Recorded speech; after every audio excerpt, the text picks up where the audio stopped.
Africa एक ऐसी भूमि है जहां प्रकृति की अपार सुंदरता के साथ कई रहस्यमयी और डरावनी कहानियां भी दबी हुई हैं। लेकिन उन कहानियों में से एक सबसे खौफनाक हकीकत काले जादू और इंसानी अंगों की तस्करी से जुड़ी है। यह कोई कल्पना नहीं बल्कि एक डरावनी सच्चाई है जो अफ्रीका के कुछ हिस्सों में सदियों से चली आ रही है। ऐसा कहा जाता है कि कुछ तांत्रिक और गुप्त समाज इंसानी अंगों का उपयोग अपनी काली विद्या को बढ़ाने के लिए करते हैं। आज हम आपको ऐसी घटनाओं और रहस्यों के बारे में बताएंगे जिन्हें सुनकर आपकी रूह कांप जाएगी। तो बने रहिए क्योंकि यह कहानी आपको अंत तक बांधे रखेगी। अफ्रीका के कई हिस्सों में अल्बिनो यानी अत्यधिक सफेद त्वचा वाले लोग पाए जाते हैं, लेकिन अंधविश्वास और काले जादू में विश्वास करने वाले तांत्रिक इन्हें इंसान नहीं बल्कि चमत्कारी जीव मानते हैं। कहा जाता है कि अगर किसी के पास अल्बिनो व्यक्ति की हड्डियां, खून या शरीर का कोई हिस्सा हो तो वह अमीर बन सकता है। तंजानिया, मलावी और मोजाम्बिक में ऐसी कई घटनाएं सामने आई हैं जहां अल्बिनो बच्चों को उनके ही घरों से उठा लिया गया और फिर उनके अंग काटकर तांत्रिक अनुष्ठानों में इस्तेमाल किए गए। इस पूरे व्यापार को म्यूटी किलिंग्स कहा जाता है, जो कि अफ्रीका के सबसे खतरनाक काले जादू से जुड़े अपराधों में से एक है।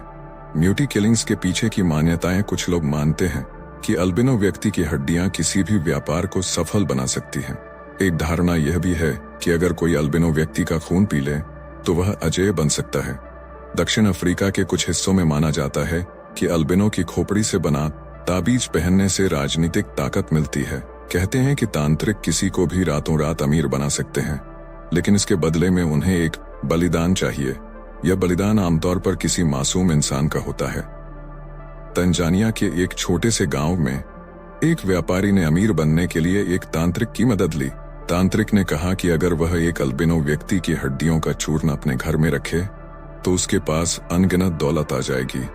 उस व्यापारी ने कुछ दिनों बाद अपने ही गांव के एक अल्बिनो लड़के का अपहरण कर लिया। अगले ही दिन लड़के की लाश जंगल में मिली। उसके दोनों हाथ और पैर गायब थे। ऐसी घटनाएं केवल एक नहीं बल्कि सैकड़ों बार हो चुकी हैं। सवाल यह है कि क्या यह सिर्फ एक अंधविश्वास है या फिर इसमें कुछ गहरा रहस्य छुपा है। कैसे होती हैं यह हत्याएं? आमतौर पर अल्बिनो बच्चों या महिलाओं को निशाना बनाया जाता है। उन्हें रात में घर से उठा लिया जाता है और तांत्रिक अनुष्ठान के लिए जंगलों में ले जाया जाता है। उनकी हड्डियां और खून निकालकर गुप्त रूप से तस्करी की जाती है। क्या आप जानते हैं कि अफ्रीका के कुछ हिस्सों में इंसानी अंगों का एक गुप्त बाजार चलता है? यहाँ डॉक्टर, तांत्रिक और अपराधी एक साथ मिलकर इस खतरनाक व्यापार को अंजाम देते हैं। केन्या, युगांडा और दक्षिण अफ्रीका में कई पुलिस छापों के दौरान ऐसे गुप्त बाजारों का पर्दाफाश हुआ जहां इंसानी अंग बेचे जा रहे थे। इन अंगों की कीमत हजारों डॉलर तक हो सकती है।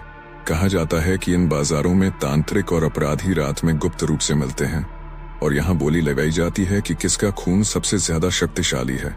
गुप्त व्यापार के स्रोत अमीर व्यापारी और राजनेता जो अपने भाग्य को बदलने के लिए इस व्यापार में पैसा लगाते हैं।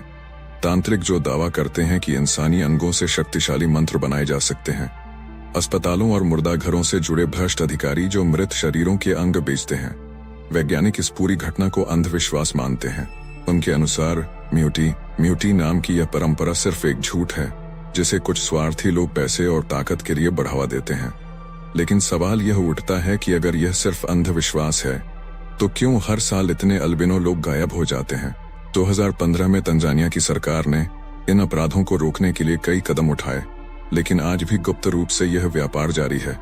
क्या इसे पूरी तरह खत्म किया जा सकता है या यह हमेशा के लिए अंधेरे में ही छिपा रहेगा? 2018 मलावी, एक 9 साल के अल्बिनो लड़के की हत्या कर दी गई और उसके हाथ पैर काट लिए गए। बाद में पता चला कि उसके शरीर के अंग तांत्रिक अनुष्ठानों में इस्तेमाल किए गए थे। 2016 तंजानिया, पुलिस ने एक गुप्त मकान पर छापा मारा जहां इंसानी हड्डियां और खून से भरी बोतलें मिली। 2020 युगांडा, एक तांत्रिक पकड़ा गया जिसने कबूल किया कि वह अमीर लोगों को इंसानी अंग बेचता था। यह पूरी घटना केवल एक अपराध नहीं बल्कि इंसानियत पर लगा हुआ एक काला धब्बा है। क्या सरकारें इसे रोक पाएंगी या फिर यह अपराध हमेशा के लिए छिपे रहेंगे? क्या आप मानते हैं कि काले जादू में इतनी शक्ति हो सकती है कि वह किसी को अमीर बना सके, या फिर यह सिर्फ डर और लालच का खेल है? हमें कमेंट में अपनी राय जरूर बताइए।